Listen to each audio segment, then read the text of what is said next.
Praise the lord. ప్రభునందు అత్యంత ప్రియమైన ప్రియులకు ప్రభు పేరట వందనాలు. బాగున్నారా?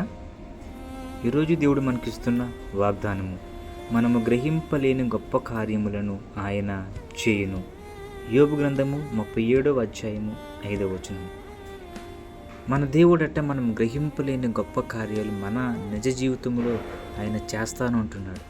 కానీ దాన్ని మనం ఆ గొప్ప కార్యాలు రుచి చూసే విధంగా మన జీవిత విధానం ఉందా? మనం ఆ గొప్ప కార్యాలు రుచి చూడాలంటే మన జీవిత విధానం ఎలా ఉండాలి?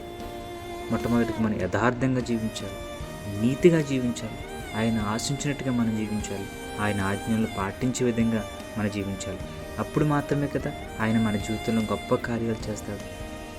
ఈరోజు నుంచి మనం యథార్థంగా జీవిద్దామా? ఈరోజు నుంచి మనం నీతిగా జీవిద్దామా? ఆయన కోరుకున్నట్టుగా జీవిద్దామా? ఆయన ఆశించినట్టుగా జీవిద్దామా? ఆయన ఆజ్ఞలను పాటించే విధంగా మనం జీవిద్దామా?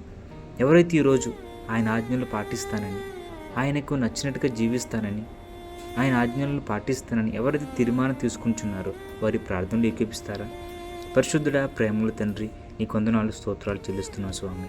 ప్రభువా, మీరు మాకు ఇస్తున్న వాగ్దానం ప్రభువా, ఈ దినం మా జీవితంలో నెరవేర్చమని వేడుకుంటున్నాం. గొప్ప కార్యాలనైనా మేము రుచి చూడడానికి, మేము చూడటానికి మీరే మాకు సహాయం చేయమని వేడుకుంటున్నాం తండ్రి.